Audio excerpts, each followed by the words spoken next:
Hello प्यारे साथियों, math को एक नई सोच के साथ में मैं प्रेजेंट करना चाहता हूं। मैथ बिल्कुल आसान और सिंपल फॉर्म में आपको करवाता हूं। तो आइए इस सवाल की जैसे बिल्कुल आसानी के चुटकियों में आप मैथ सॉल्व करोगे। 9.5% वार्षिक साधारण ब्याज की दर दी हुई है हमको और 2 वर्ष समय दिया हुआ है, यानी कितना मूलधन 21,400 रुपए हो जाएगा। कितना मूलधन 21,400 रुपए हो जाएगा। तो हम सीधा सीधा 9.5% को 2 वर्षों में अगर मल्टीप्लाई करेंगे तो ये 19 बैठेगा। 19 ना बैठ के हम सीधा सीधा 20% ले लेते हैं कि 20% साधारण वार्षिक ब्याज की दर से कितना मूलधन 21,420 रुपए हो जाएगा। 20% से हम 11,000 को सोचें तो 11 दूनी 22, यानी 2200 रुपए इसमें बढ़ के 21,400 हो जाएगा। कभी नहीं होगा। 12,000 रुपए में 20% की दर से 12 दूनी 24, 2400 रुपए इसमें जुड़ के 21,400 कभी नहीं होगा। 18,000 20% की दर से 18 दूनी 36, 3600 यानी 18,000 और 3600 21,420। हाँ, ये बिल्कुल समथिंग सही बैठ रहा है।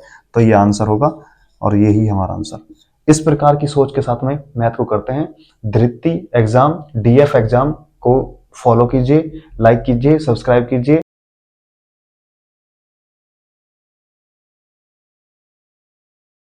गुड मॉर्निंग गाइस, मैं अमित नागर आपका इस नए सेशन में स्वागत करता हूं। जैसा कि आज मैथ की क्लास नंबर 4 है और मैथ के प्रीवियस ईयर के आए हुए सभी क्वेश्चंस को सॉल्व कराते हैं। तो आपको अगर किसी भी क्वेश्चन में कोई डाउट हो, कोई समस्या हो तो आप कमेंट कीजिएगा। हमारा टेलीग्राम चैनल है धृति एग्जाम। अगर आपको पीडीएफ चाहिए तो आप टेलीग्राम एग्जाम को सब्सक्राइब करो, फॉलो करो उसको। मैं आपको मैथ की पीडीएफ वहाँ डलवा दूंगा। हर क्लास की पीडीएफ आपको वहाँ पर मिलेगी। और आपको कोई और समस्या हो तो बताइए, आपकी समस्या का समाधान किया जाएगा। और चलते हैं अब क्लास की तरफ। आज प्रैक्टिस सेट नंबर 4 करते हैं। आइए।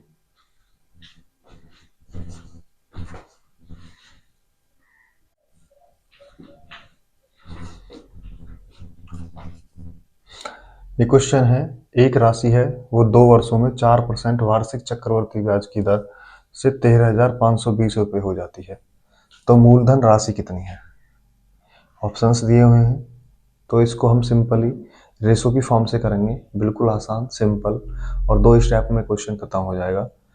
तो आइए करते हैं। कैसे करते हैं? 2 वर्ष में समय कितना दिया हुआ है हमें, t बराबर 2 वर्ष है। दर हमें कितनी दी हुई है, 4% है। इस 4% को क्या हम 1/25 लिख सकते हैं? चक्रवर्ती ब्याज है तो 1 साल में 25 से राशि 26 हो जाएगी। 2 वर्ष में है तो सेकंड भी 25 से 26 हो जाएगी। इनकी आपस में मल्टीप्लाई कर लेते हैं। 25 का वर्ग कितना होता है, 625, और 26 का वर्ग होता है 676। 26 का वर्ग होता है 676। हमें ये राशि दी हुई है। हम 625 हमारा मूलधन है, 676 हमारा मूलधन से चक्रवर्ती ब्याज हो गया। हमारे हिसाब से ब्याज इतना हो गया और क्वेश्चन के हिसाब से ब्याज कितना दिया हुआ है। टोटल मूलधन ब्याज के बाद में जो राशि हुई है वो 13,520 हुई है। 13,520। अब हम इसे इससे काटेंगे तो 1 यूनिट का मान निकल करके आ जाएगा। जब 1 यूनिट का मान निकल करके आ जाएगा तो 676 को हम अगर डबल के रूप में सोचते हैं, 600 दूनी 1200, 700 1200 और 76 का डबल कितना हो जाएगा, 76 यानी 75 दूनी 150। हाँ, 2 बार ही जाएगा तो ये 2 बार 0 ऐसी आ जाएगी। तो 1 यूनिट का मान आ गया 20, तो इसमें 20 की गुना कर देंगे हम। तो 625 दूनी 1250 और 1 0 आ जाएगी, तो 12,500 आपका ऑप्शन नंबर 4 था। ठीक है, अब चलते हैं नेक्स्ट क्वेश्चन पर। करते हैं इस सवाल को। यानी गणित में 28 छात्रों का औसत अंक, 28 छात्रों का औसत अंक, तो ये 28 छात्र हैं, इनका औसत अंक कितना है? इनका औसत अंक है 5। ठीक है, 8 छात्रों ने स्कूल छोड़ दिया। 8 छोड़ दिया तो कितने बचे? 20 बचेंगे। औसत बढ़ जाता है, कितना बढ़ जाता है? 0.5। जब हम 5 में 0.5 बढ़ाएंगे तो ये 5.5 हो जाएगा। ठीक है, तो स्कूल छोड़ने वाले छात्रों द्वारा प्राप्त औसत अंक क्या है? जो जिन्होंने 8 बच्चों ने स्कूल छोड़ा है उनका प्राप्त औसत ज्ञात करवाने के लिए ये बोल रहा है। तो ये कितने हैं? 8 हैं। इनका हमें ज्ञात करना है। अब ज्ञात करना है तो यहां देखो 2800 का कितना था औसत अंक? 5 था, लेकिन 8 चले गए तो कितने रह गए? 20। 20 रह गए तो यानी कि इनका औसत अंक 0.5 बढ़ जाता है। बढ़ जाता है तो सोचने वाली बात है, उनका औसत तो इससे कम ही होगा ना भाई, तभी तो बढ़ रहा है। और कितना बढ़ा है? 0.5। कितने पे बढ़ा है? 20 बच्चों पे।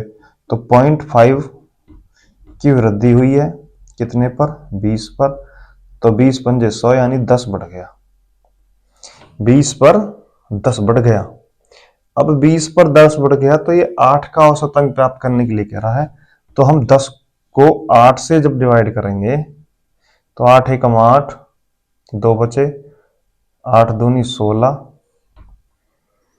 8 दूनी 16, 4 बचेंगे, 8 पंजे 40। तो 5 में से ये प्लस का है तो माइनस हो जाएगा। 5 माइनस 1.25, ये दशमलव लगा के 0 बढ़ा लो। 10 में से 5 गए तो 5, 9 में से 2 गए तो 7, 4 में से क्या? 3, 3.75। ये हमारा उत्तर आ गया। ये 8 का औसत था। ठीक है जी।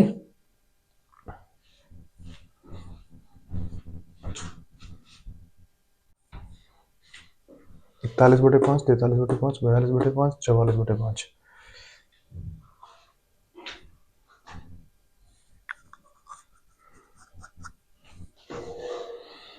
आइए जी देखते हैं इस सवाल को। ये कह रहा है 6 बटे 5, 7 बटे 10, 2 बटा 25 का एलसीएम ज्ञात करना है। इनका लघुत्तम समापवर्तक हमें ज्ञात करना है। तो ऐसे क्वेश्चनों को आप देखते ही उड़ा दिया करो। आसान क्वेश्चन है और आसान क्वेश्चन पर समय ज्यादा ना लगे। आपकी अप्रोच क्या होनी चाहिए? सोचने की जो अप्रोच होती है वो ये होती है 5, 10 और 25, यानी कि इनकी वो संख्या जो तीनों को डिवाइड कर दे। तो जैसा कि आप जानते हो कि ऊपर वाले का एलसीएम और नीचे वाले का एचसीएफ निकालते हैं। एचसीएफ निकालने के लिए वो संख्या जो इन तीनों को डिवाइड कर दे। तो ऐसी कौन सी है? यानी कि हमें ऑप्शन देख के पता पड़ रहा है कि सभी में 5 ही है। तो ऐसे क्वेश्चन को आप देखते ही उड़ा दिया करो। ऐसे क्वेश्चन में आपकी अप्रोच क्या होनी चाहिए? पहले तो एचसीएफ देखो, नीचे समान है यानी 5 नीचे आने आना है, तो निचले वाले का हमें कुछ भी नहीं करना। अब ऊपर वाले को देखो, 6, 7 और 2, ऐसी संख्या देखनी है हमें जो इन तीनों से कटे। 41 तीनों से विषम संख्या तो 2 से कट ही नहीं सकती, तो ये दो तो हमारे ऑप्शन होंगे ही होंगे नहीं। ये दो तो हमारे ऑप्शन होंगे ही नहीं। अब बात करते हैं 42 पे और 46 पे। क्या 44 6 से कट सकता है? 7 से कट सकता है? ओनली 2 से कटेगा, तो हमारा 44 भी नहीं होगा। तो उत्तर यही मुझे सिखाना है पेपर में, आसान से आसान ट्रिक पर आप कैसे काम करोगे।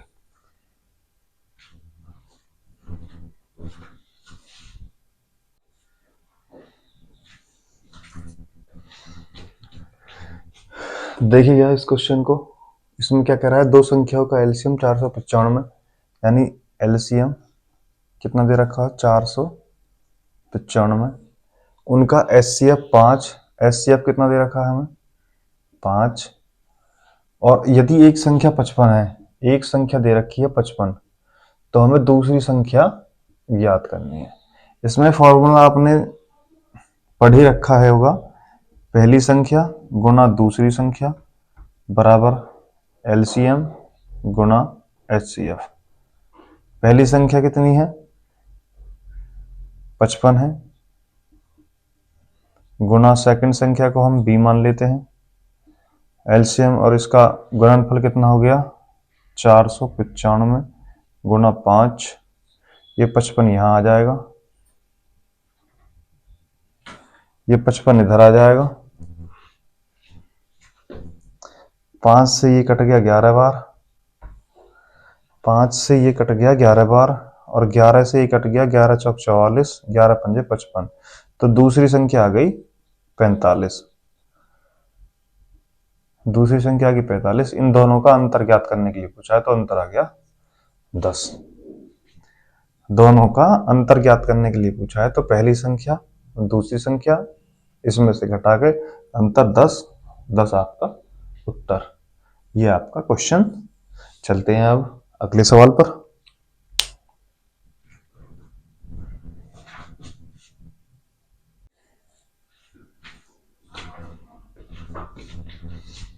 आइए देखते हैं इस सवाल को। ये कह रहा है कोमल एक कार्य को 51 दिनों में कर सकती है। विमल कार्य को करने में कोमल से 50% अधिक कुशल है। 50% को हम 1/2 लिख सकते हैं। 50% को हम 1/2 लिख सकते हैं। दो क्या है? दो क्या है? कोमल। दो क्या है? कोमल। और अगर अधिक कुशल है, कौन कुशल है? विमल। तो दो से अधिक कितना है? 1, यानी कि दो में अधिक हो जाएगा 1, तो 3 कौन हो जाएगा? विमल। 3 कौन हो जाएगा? दो से कितना अधिक है? 1 अधिक है। कौन अधिक है? विमल अधिक है। तो कोमल का और विमल का रेशो ले लो। कोमल कितना काम करती है? 2, तो विमल कितना काम करता है? 3। ये इनका एक दिन का काम आ गया। अब वो कह रहा है कोमल 51 दिनों में काम कर सकती है, तो यहां से हम टोटल कार्य निकाल लेंगे। 51 की गुना कर दो, 102 काम आ गया। अब वो कह रहा है कि विमल उस काम को कितने दिनों में कर देगा। तो टोटल कार्य आ गया, 3 से भाग दे दो। 3 तिया 9, 3 चौक 12, 34 दिनों में काम समाप्त हो जाएगा। 34 दिन। Option C. Option C. Any problem? 50% fractions हैं। फ्रैक्शंस को हम 50% को फ्रैक्शंस में बदल दिया। 1/2। दो कौन है? कोमल है। कोमल से कितना अधिक? कोमल से 50% वो अधिक है, तो दो कोमल है। दो से कितना अधिक है? विमल। 1, तो दो में 1 को जोड़ लेंगे। विमल हो गया 3। विमल एक दिन में 3 काम करता है, कोमल एक दिन में 2 काम करती है। ये हमने यहां लिख दिया। कोमल का दिया हुआ है कितने दिन में काम करती है, तो हमने टोटल वर्क निकाल लिया। टोटल वर्क में 3 का भाग दे दिया, तो ये 34 दिन आ गए। That's it. आइए चलते हैं अगले क्वेश्चन पर।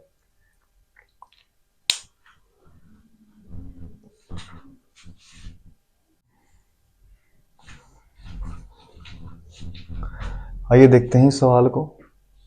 9 किलोमीटर को मीटर प्रति सेकंड में बदलें। देखो यूपी पुलिस में ऐसे ही क्वेश्चंस आते हैं, बिल्कुल सिंपल क्वेश्चंस, बस आपके माइंड से खेलता है वो। ठीक है, तो कुछ नहीं करना। मीटर पर सेकंड मैंने आपको बताया भी है कि मीटर पर सेकंड को और किलोमीटर पर सेकंड को किस प्रकार से बदलते हैं, तो मैं अपनी उस बात को दोबारा से आपको रिपीट करता हूं। अगर आपको मीटर प्रति सेकंड, मीटर पर सेकंड, मीटर पर सेकंड में बदलना है, तो आप हमेशा ये ध्यान रख लिए मीटर कितना कैसा है? छोटा है। मीटर छोटा है। किलोमीटर प्रति सेकंड, किलोमीटर पर सेकंड के अनुसार किलोमीटर बड़ा होता है या मीटर बड़ा होता है? किलोमीटर बड़ा होता है, मीटर छोटा होता है। मीटर छोटा होता है तो छोटा ऊपर रखेंगे हमेशा। आपको पता ही होगा 18/5 से गुणा करते हैं, तो 18/5 या 5/18 या 5/18। अब आप कंफ्यूज रहते हो हमेशा कि कौन सा कब लगाना है, कौन सा कब नहीं लगाना। तो ये मैंने एक ट्रिक बताई हुई है, छोटे में हमेशा ऊपर छोटा रखेंगे और बड़े में हमेशा ऊपर बड़ा रखेंगे। अगर आपको मीटर पर सेकंड बनाना है तो 5/18, और अगर आपको किलोमीटर प्रति सेकंड में चेंज करना है तो 18/5 आपको इससे मल्टीप्लाई करनी है। कोई दिक्कत नहीं है। ये क्वेश्चन में दिया हुआ है 9 किलोमीटर प्रति घंटा, 9 किलोमीटर प्रति घंटा। इसको हम मीटर प्रति सेकंड में बदलना है, मीटर पर सेकंड में बदलना है। तो मीटर पर सेकंड के लिए हम क्या रखेंगे? 5/18 से हम इसको गुना कर देंगे। 5/18 से हम इसको गुना कर देंगे। तो मीटर पर सेकंड में बदलते हैं 5/18। ये मीटर पर सेकंड में बदल गया। सॉल्व कर लेंगे, आंसर आ गया। करते हैं सॉल्व। 9 दूनी 18, 2 से 5 को काटेंगे, 2 दूनी 4, 2 पंजे 10, तो 2.5 मीटर पर सेकंड आंसर। ठीक है जी, कुछ नहीं करना, बिल्कुल सिंपल क्वेश्चन आते हैं, बस आपको यही ध्यान रखना है, आपको आंसर वहां 18/5 से सॉल्व हुआ हुआ ही भी मिलेगा। बहुत से बच्चे इसको कर देते हैं, आंसर मैच हो जाता है और सोचते हैं हमारा तो 2 नंबर पक्के। पर लेकिन जो पड़ोसी आपकी बाट देख रहा होता है वो कहता है कि आजा, अरे को आजा, यहाँ देख, यहाँ क्या लिखा है, मीटर पर सेकेंड। अमित सर ने क्या बताया था कि अगर छोटा है तो छोटे में ऊपर छोटा रखेंगे, आपने बड़ा रख दिया, छोटा रखेंगे तो उत्तर आता, और आपने बड़ा रख दिया तो उत्तर नहीं आता। बात खत्म। मिलते हैं अगले सवाल पर।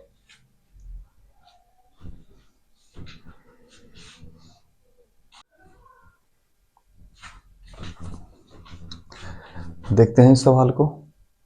वो कह रहा है 17 पुस्तकों को 720 रुपए में बेचने के बाद एक दुकानदार कहता है कि उसे 5 पुस्तकों के क्रय मूल्य की हानि हुई है।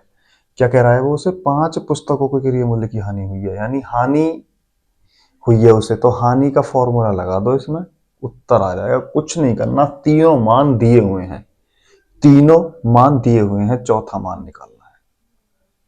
ठीक है, कुछ भी नहीं करना, हानि का फॉर्मूला लिखो,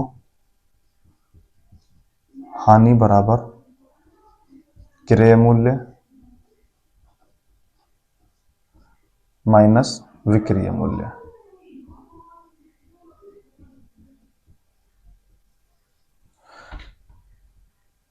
मान लो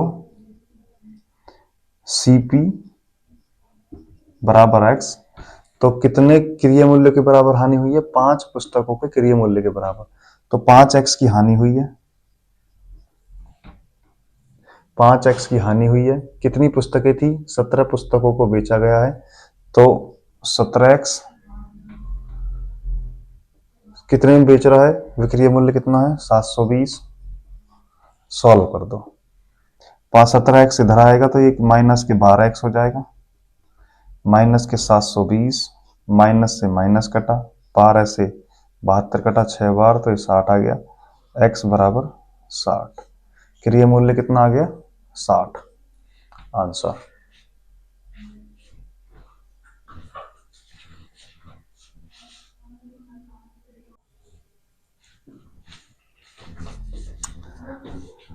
इस सवाल को देखते हैं। ये कह रहा है एक दुकानदार एक वस्तु के अंकित मूल्य पर 12% की छूट इस प्रकार देता है। एक दुकानदार है, वो एक वस्तु के अंकित मूल्य पर 12% की छूट इस प्रकार देता है कि विक्रय मूल्य 1320 रुपया है। यानी कि एक कोई वस्तु है, उस पर हमने 12% छूट दी है, और छूट देने के बाद उस पर जो बेचने का जो मूल्य है वो 1320 रुपया है। तो वस्तु का अंकित मूल्य ज्ञात करो, वस्तु का अंकित मूल्य ज्ञात करो। 12% की छूट दे रहा है, 12%, 12% के फ्रैक्शंस हम कैसे निकालेंगे, 4% का, ये हमने देखा है कि 4% का मल्टीपल है, तो 4 का कितना है 3 गुना, 4% को हम कितना लिखते हैं 1/25, तो 3 गुना है तो इसे भी 3/25 कर लेंगे। 12% की वैल्यू आ गई, 12% की वैल्यू आ गई। वो कह रहा है कि 12% की छूट देता है, 12% की छूट कितने दे रहा, 25 पे, यानी ये अंकित मूल्य था। विक्रय मूल्य कितना करा, 3%, 3 की छूट देती, 25 पर 3 की छूट देती तो कितने में बेचा इसने, 22 में, 22 में बेचा। वैसे बेच कितना रहा है, 1320 रुपए का बेच रहा है, वैसे कितना बेच रहा है 1320 रुपए का। अगर इसको 22 से हम डिवाइड करेंगे तो 6 6 दिन 12, हाँ 22 सिक्के 132, तो ये 60 बार चला जाएगा, तो एक की वैल्यू आ गई 60, एक की वैल्यू आ गई 60। ठीक है, 12% की छूट थी, 12% की फ्रैक्शंस निकाल ली, 3/25, यानी 25 अंकित मूल्य आ गया, और 3 यूनिट की छूट देने के बाद में कितने का बेच रहा है 22 को, 25 के माल को 22 में बेच रहा है, रुपए में कितने में बेच रहा है 1320 में। तो 1 यूनिट के मान निकाल लो, 1 यूनिट का मान आ गया 1/60, 1 यूनिट का मान निकाल लो, 1 यूनिट का मान कितना आ गया 60, 1 यूनिट का मान निकाल लिया 60, तो हमें कितने का निकालना है 25 का, अंकित मूल्य ज्ञात करना है हमें। इसमें हम 25 की गुना कर देंगे, 25 छिक्का 150, 1500, आंसर। ठीक है जी, तो 1500 ऑप्शन नंबर 4। ठीक है, कोई दिक्कत, एनी डाउट? चलते हैं अब नेक्स्ट क्वेश्चन पर।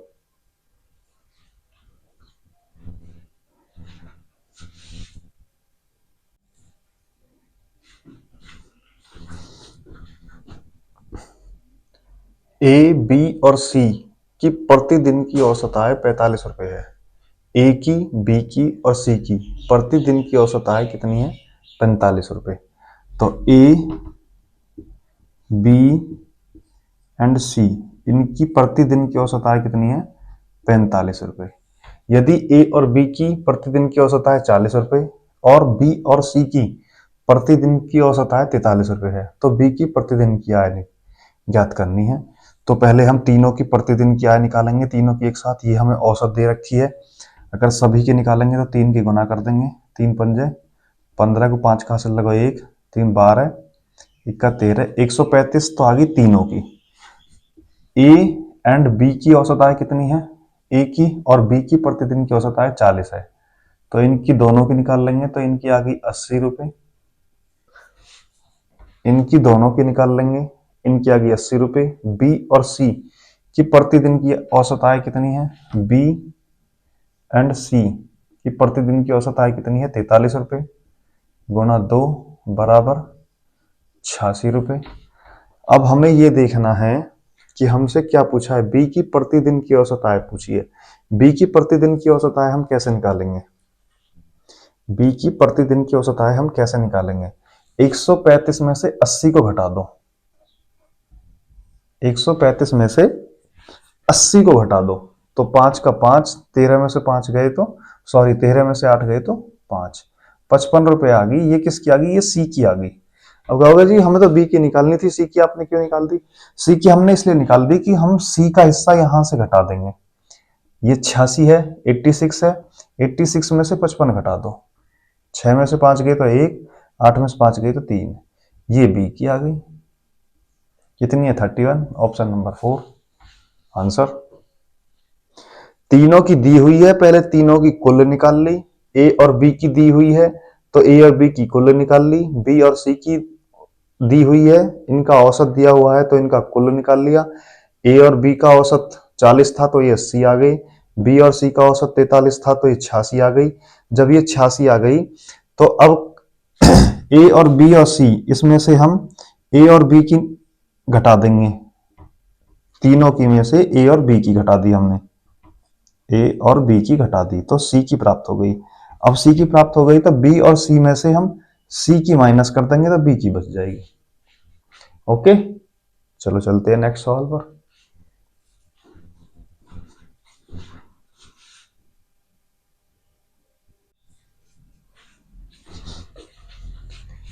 देखिएगा इस क्वेश्चन को, ये कह रहा है एक पंप एक टैंक को पानी से 3 घंटे में भर सकता है। कोई पंप है, वो पानी की कोई टंकी है, उसे 3 घंटे में भर सकता है, लेकिन टैंक में एक छोटा सा रिसाव है जिसके कारण इसे भरने में 3.5 घंटे लगते हैं, यानी आधा घंटा फालतू ले रहा है वो, यानी आधा घंटा फालतू ले रहा है। किसके कारण? रिसाव के कारण। ठीक है, तो रिसाव के कारण पूरी तरह से भरे टैंक को खाली करने में कितना समय लगेगा? तो रिसाव के कारण पूरी तरीका से भरे टैंक को भरने में कितना समय लगेगा? कितना समय लगेगा? एक टैंक 3 घंटे में भरा जा रहा है, एक टैंक है वो 3 घंटे में भर रहा है, लेकिन जो टंकी में रिसाव है, जो रिसाव है, रिसाव के कारण 3.5 घंटे लगते हैं, या हम इसे 3.5 भी कह देंगे, एनी प्रॉब्लम? ठीक है, तो इनका कुल समय निकाल लेंगे, तो कुल समय कितना निकल जाएगा दोनों का? 3 में 3.5 की गुना कर लेंगे, 3 में 3.5 की गुना कर लेंगे। अब वो कह रहा है तो रिसाव के कारण पूरी तरह से भरे टैंक को खाली करने में ये इतना समय भरने में लगा इसे। अब इसे पूरी तरीका से खाली करने में कितना समय लगेगा? तो पूरी तरीका से खाली करने में 3.5 में तो ये भरा जा रहा है, तो रिसाव के कारण अब खाली करना है तो या पंप बंद कर देंगे जो भर रहा है, या इस पंप को बंद कर देंगे जो इसको भर रहा था। जब भर रहा था तो इसे बंद कर देंगे, तो ऊपर वालों की गुना कर दो, 3 पंजे 15 5 का से लगो 9, 10.5, 10.5 बट्टे इसमें से ये घट जाएगा तो 0.5 आ जाएगा। दशमलव से दशमलव हटा दिया, 5 से इसे काटेंगे तो ये आ गया 21 घंटे। तो ये 21 घंटे में भर जाएगा। फिर से समझो, तीन क्या है, जो इस तीन क्या है, ये एक टैंक को पानी, एक टैंक है उसे पानी से 3 घंटे में भर रहा है। तो तीन क्या है, पंप पानी की किसी टंकी को 3 घंटे में भरता है, लेकिन इस रिसाव के कारण ये 3.5 घंटे में भरा जाता है। ये इनका कुल हो गया, ये इनका कुल वेटेज हो गया। अब ये कह रहा है अगर रिसाव के कारण ऐसा पूरी तरह खाली कर दी जाए, तो पूरी तरह खाली करने को 350 भरा जा रहा है, 350 भरा जा रहा है, ये इतना कार्य चल रहा है। पूरी तरह खाली करने में कितना समय लगेगा, तो पंप तो बंद करना पड़ेगा। अगर पंप बंद नहीं करेंगे तो ये खाली कैसे होगा। तो पंप का जो कार्य है वो इसमें से घटा दिया। अब दोनों को सॉल्व कर लो, आंसर आ गया। ओके,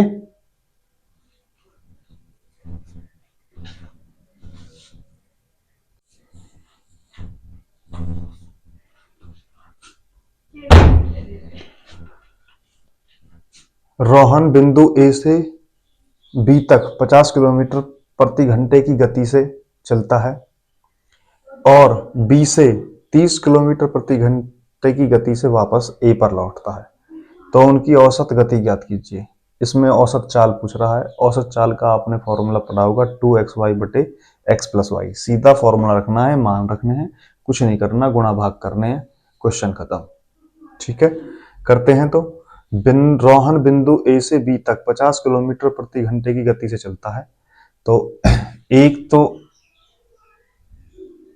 गति होगी 50 किलोमीटर प्रति घंटे, दूसरी गति होगी 30 किलोमीटर प्रति घंटे, दूसरी गति होगी 30 किलोमीटर प्रति घंटे।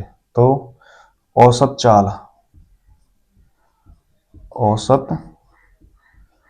चाल बराबर 2xy अपॉन x प्लस के y, 2 गुणा x 50,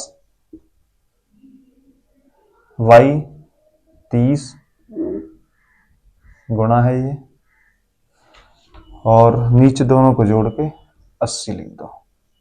दोनों चाल जुड़ जाएंगी, ये 50 और ये 30, तो दोनों को जोड़ के 80। 0 से एक 0 खत्म, 2 से ये 4 बार, 2 से ये 2 बार, 2 से ये 15 बार। अब 15 में 5 की हम गुणा करेंगे तो ये आ जाएगा 75 बटे 2, या हम इसे 37 सही 1 बटे 2 किलोमीटर प्रति घंटा लिख सकते हैं। इसके अनुसार हमारा ऑप्शन नंबर 4 सही है। ठीक है, एनी प्रॉब्लम, कोई प्रॉब्लम हो तो बताइए। बिंदु ए से बी तक जाने में 50 किलोमीटर लगती है और बिंदु बी से 30 किलोमीटर प्रति घंटे की गति से वापस आने पर से वापस 50 की स्पीड से जाता है, 30 की स्पीड से वापस आता है। औसत चाल पूछ रहा है। औसत चाल का फॉर्मूला 2xy बटे x प्लस वाई, और ये मान रख दिए। मान रखने के बाद में सॉल्व कर लिया, 37 सही 1 बटे 2 किलोमीटर प्रति घंटा। ठीक है, एनी प्रॉब्लम? तो चलते हैं नेक्स्ट सवाल पर।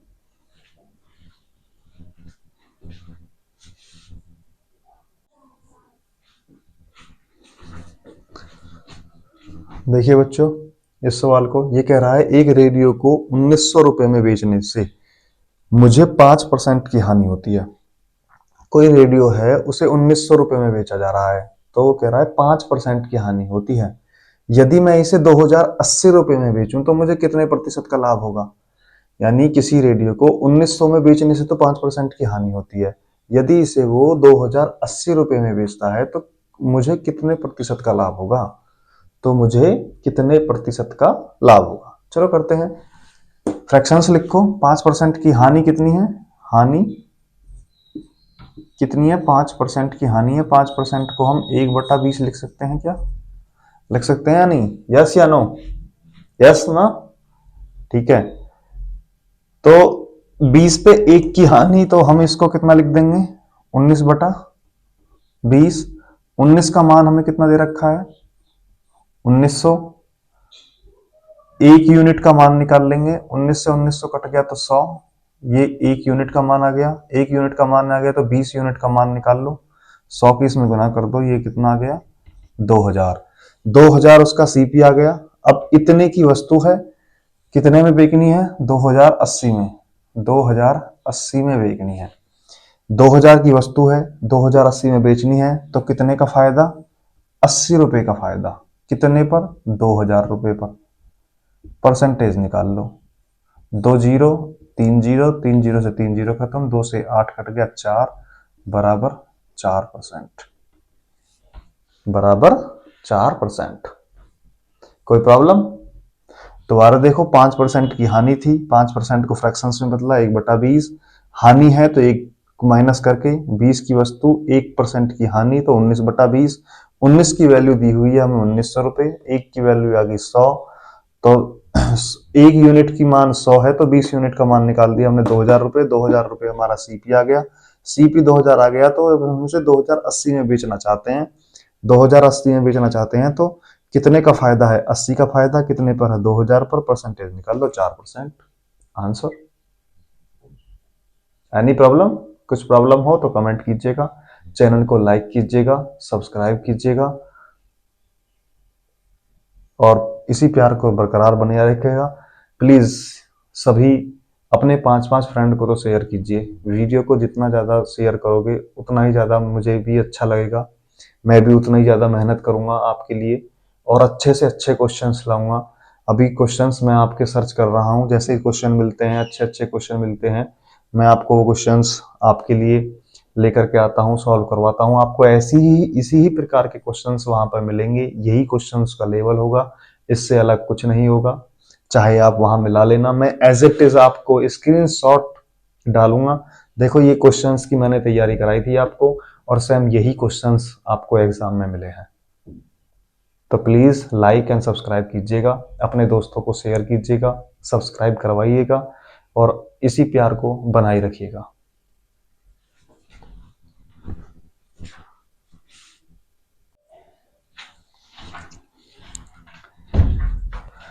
हाँ, ये परसेंटेज का सवाल है। ये क्वेश्चन कह रहा है कि चुनाव में 2 उम्मीदवार थे, 10% मतदाताओं ने मतदान नहीं किया। कोई चुनाव हो रहा है, उसमें 10% लोगों ने मतदान नहीं किया और 60 मत जो हैं वो अवैध पाए गए हैं।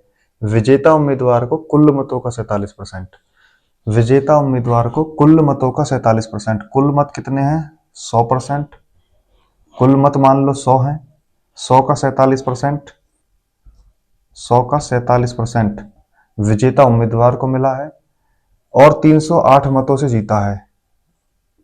परसेंट से 47 में जीता है, अगर मतन से देखा जाए तो 308 मतों से वो जीता है। अभी वो कह रहा है कि 10% मतदाताओं ने मतदान नहीं किया, 100 में से 10 ने नहीं किया तो 90 ने करा है, 90 ने करा है। 60 मत जो हैं वो अवैध पाए गए हैं, ये अवैध मत हैं। 60 जो हैं ये अवैध मत हैं, ठीक है जी। जब 47% इसने प्राप्त कर लिए, 60 अवैध हो गए, तो कुल वैध मत 90 है, तो 90 में से 47 गए तो कितने बचे 43। अगर हम इसे 47 x मान के करें, minus 43x, minus 43x, minus 43x minus के 60, माइनस के 60 बराबर 308 मतों से ये विजयी रहा। 47x माइनस के 43x प्लस के 60 बराबर 308, ब्रैकेट हमने ओपन कर दिया। 47 में से 43 गए तो ये 4x बचा, 60 इधर से माइनस होंगे तो ये 8 ऐसे 10 में से 4, ये 248 हो गया।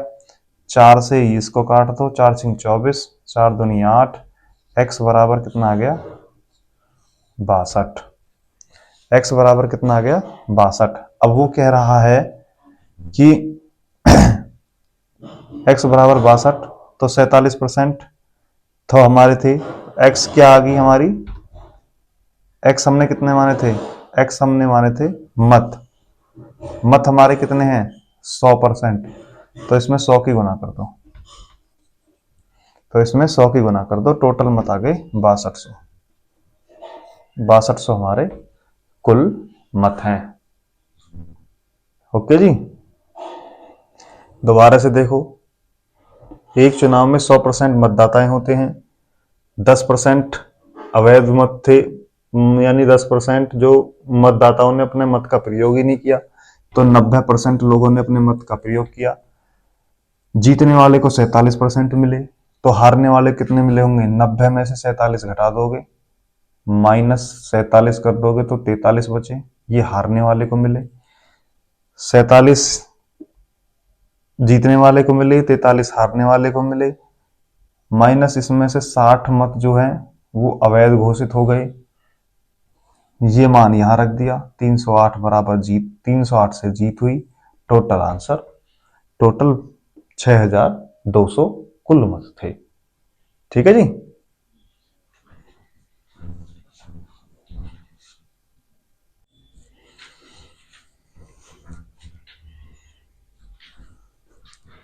ये देखते हैं इस सवाल को।